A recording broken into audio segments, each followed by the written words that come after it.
সম্মানিত ভিউয়ার্স, আসসালামু আলাইকুম। আমি জমির চৌধুরী বলছিলাম।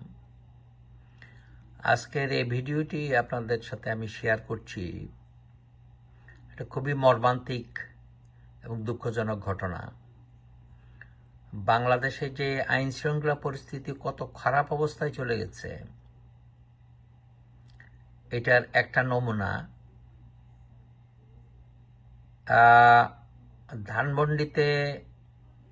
ধানমন্ডির এই বাসায় একজন দম্পতি, ডাক্তার দম্পতি, তারা সেটেল লন্ডনে, বাচ্চা কাচ্চারা বড় হয়েছে ওখানে, কিন্তু ওরা স্বাভাবিক নারীর টানে দেশে আসতো। অরিজিনাল বাড়ি নারায়ণগঞ্জ, কিন্তু ঢাকায় ধানমন্ডিতে এই বাসায় থাকতো। কিন্তু এর মধ্যেই ডাকাত ঢুকে তাদের ভদ্রলোক যিনি ডাক্তার, তাকে ধারালো অস্ত্র দিয়ে আঘাত করার কারণে উনি নিহত হয়েছেন। ওনার স্ত্রী অসুস্থ এবং ট্রমা অবস্থায় আছেন। আপনারা শুনেন নিউজটা, তারপর আমি অন্য জায়গায় যাব। ধানমন্ডিতে বাসায় ঢুকে যুক্তরাজ্য প্রবাসী চিকিৎসক আব্দুর রশিদকে ধারালো অস্ত্রে হত্যা করেছে দুর্বৃত্তরা। এতে আহত তার স্ত্রী চিকিৎসক সুফিয়া রশিদ। এ নিয়ে আরো জানাতে রাজধানীর ধানমন্ডিতে আছেন আমাদের। এই যে আপনারা শুনলেন, গতকাল আমি সংবাদ পেলাম চট্টগ্রামের রাউজানে নোয়াপাড়া এলাকায় প্রায় 10-15 জন লোক আহত, গুলিবিদ্ধ হয়েছে।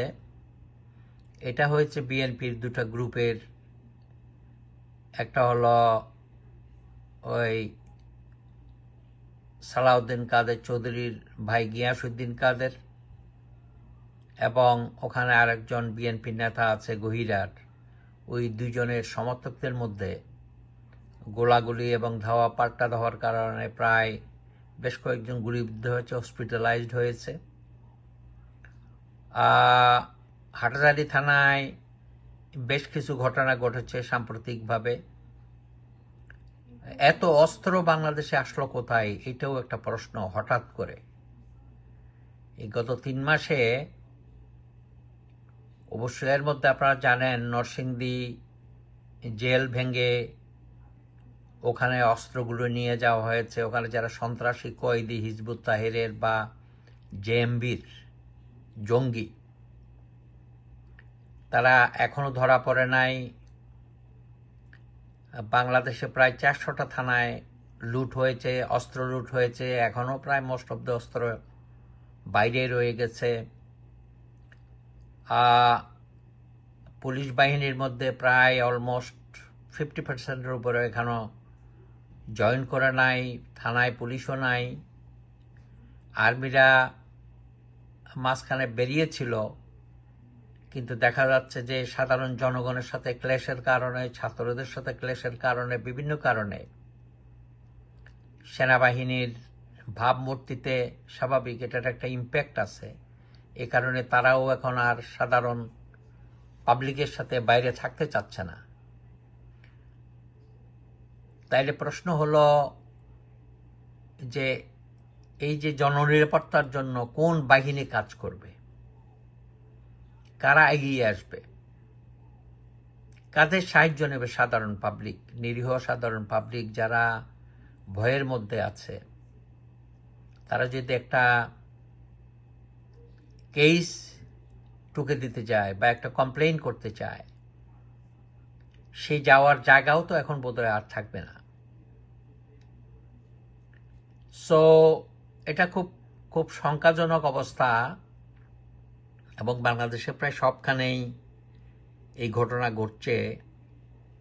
উপরন্তু শ্রমিক অসন্তোষ, ছাত্র অসন্তোষ, দ্রব্যমূল্য বৃদ্ধি, ইলেকট্রিসিটি নিয়ে এক ধরনের পাওয়ার প্লে হচ্ছে। সাধারণ মানুষ যদি ইলেকট্রিসিটি না পায় তাহলে তো ফ্যাক্টরি বন্ধ হয়ে যাবে। এস আলমের ব্যাংকগুলো অনেকগুলো বন্ধ, প্রায় 500-700 লোক বেকার হয়ে পড়েছে।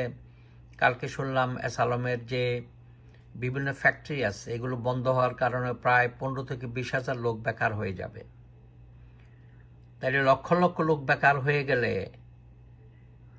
তাইলে ওদের জীবন কেমন করে চলবে? তাইলে তো দেশে আরও একটা অ্যানার্কি সৃষ্টি হয়ে যাওয়ার সম্ভাবনা আছে, আরও লুটপাট ডাকাতি হওয়ার সম্ভাবনা আছে। সরকারকে অবশ্যই ব্যবস্থা নিতে হবে as soon as possible. Thank you, ভালো থাকবেন।